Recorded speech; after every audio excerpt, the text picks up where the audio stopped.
Selamat datang di audiobook keluaran dari Audiotune yang berjudul Duda Tapi Perjaka, buah karya dari autor Sensen dengan pengisi suara Sensen. Memasuki bab pertama. Selamat mendengarkan. Mentari mulai menyembul dari peraduan. Sinarnya menghangatkan semua makhluk di bumi. Segala aktivitas pun telah dimulai. Tak terkecuali seorang anak laki-laki yang kini berusia 14 tahun. Gandhi, nama yang disematkan untuk anak tersebut.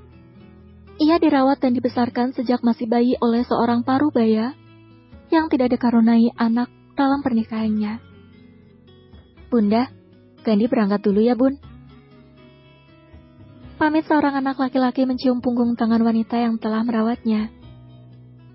Diikuti oleh Santi, yang juga merupakan anak angkat Bunda Hanin. Hati-hati ya, jaga Santi, antar sampai sekolah. Pesan Bunda menyerahkan 2 kotak berisi brownies bertabur seres warna-warni. Siap Bunda, ayo San. Satu tangan Gandhi membawa 2 kotak brownies yang akan dititipkan pada kantin sekolah menengah pertama. Sedang, 1 kotak lagi yang dibawa Santi akan dititipkan di kantin sekolahnya yang masih duduk di sekolah dasar. Dadah Bunda, Assalamualaikum, ucap Santi dan Gandhi bersamaan. Waalaikumsalam, saut Bunda melambaikan tangan dengan seolah senyum. Ia bersama adik perempuannya berjalan menyusuri padatnya jalan raya dengan menenteng kotak-kotak berisi brownies. Tak ada yang mengira mereka bukan saudara-saudara. Gandhi sangat menyayangi adiknya itu. Tangan kanannya menggenggam lengan kecil Santi saat hendak menyeberang. Kepalanya menoleh ke kiri dan kanan, memastikan semua kendaraan sudah berhenti saat lampu hijau pejalan kaki menyala. Ayo San, ajak Gandhi mulai melangkah di area yang sudah ditentukan. Iya Mas, Santi menyamakan langkah dengan sang kakak. Mereka selalu menjalani hari-hari dengan bahagia.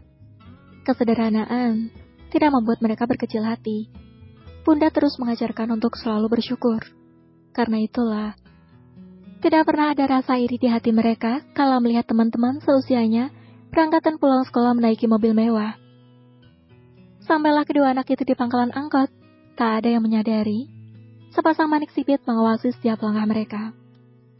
Gadis kecil berkuncir 2 mengenakan seragam putih merah di dalam sebuah mobil Alphard. Ia selalu meminta sopir mengantarnya berangkat pagi hanya karena ingin mengamati 2 kakak beradik tersebut. Caca, begitulah orang-orang memanggilnya. Ia seumuran dengan Santi. Mereka baru duduk di kelas 1 sekolah dasar. Terbesit rasa iri di hatinya, karena selalu melihat seorang kakak yang menjaga dan menyayangi adiknya dengan tulus. Berbeda dengan dirinya, yang tidak mempunyai saudara. Ia anak tunggal dari sepasang suami istri yang memiliki beberapa perusahaan ternama di kota Malang. Ia bahkan sangat jarang bertatap muka dengan kedua orang tuanya, karena kesibukan mereka masing-masing. Caca tumbuh dan dibesarkan oleh pengasuhnya sejak bayi. Sedih, meski bergelimang harta, Caca tidak pernah merasakan kehangatan keluarga. Pandangan Caca beralih ke depan kala melihat Gandhi dan Santi yang sudah menghilang bersama angkutan yang ditumpanginya. San, nanti kalau pulang hati-hati ya, pesan Gandhi membelai rambut Santi. Tenang aja Mas, Santi udah hafal kok sekarang. Mas gak usah keluar nanti buat antar Santi. Terang Santi tertawa lebar. Gandhi yang kini duduk di bangku sekolah menengah harus izin keluar kelas saat jam menunjukkan waktu pulang Santi untuk mengantarkannya sampai naik ke angkot. Bener ya, udah hafal.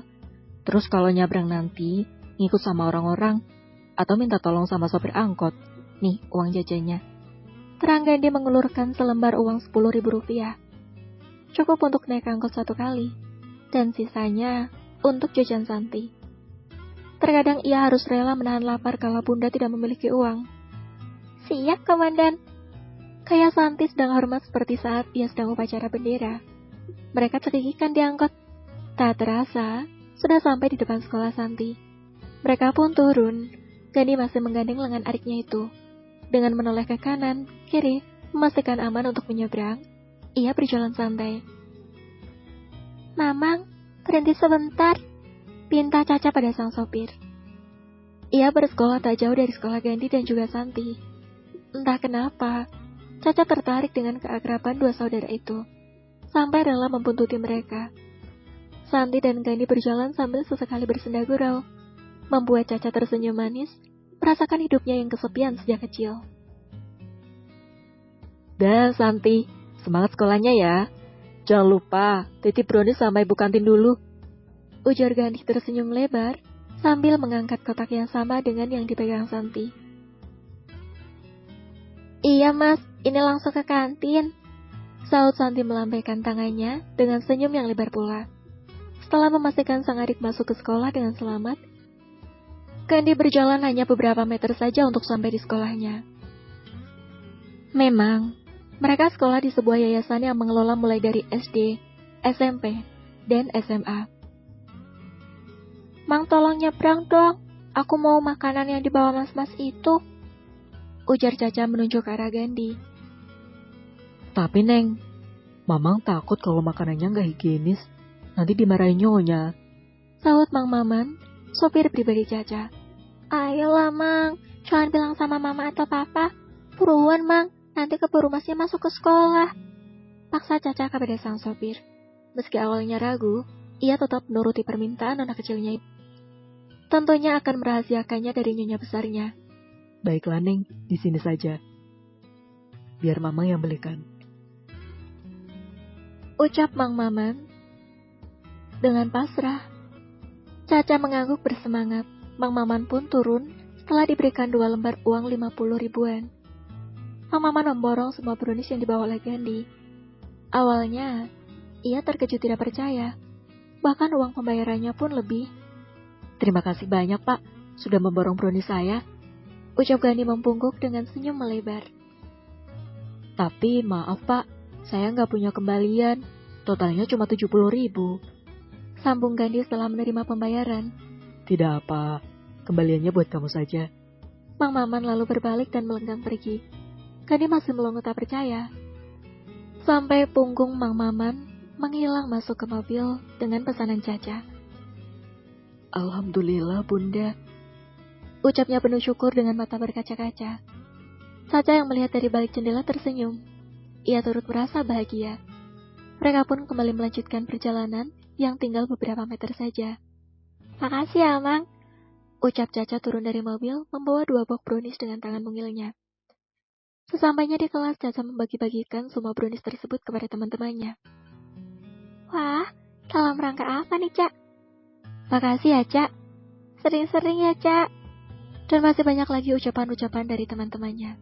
Caca, bocah periang yang suka sekali memiliki banyak teman. Namun hampir semuanya hanya memanfaatkannya. Banyak yang selalu minta traktir, minta contekin tugas, dan masih banyak lainnya. Tak ada yang benar-benar tulus bermain dengannya. Sejak hari itu, Caca selalu mengikuti Gandhi setiap berangkat sekolah. Ia juga selalu memborong semua dagangan yang gak dibawa. Bersambung, terima kasih sudah mendengarkan. Kalau kamu mau dengar audiobook lebih banyak dan gratis, segera download AudioTune.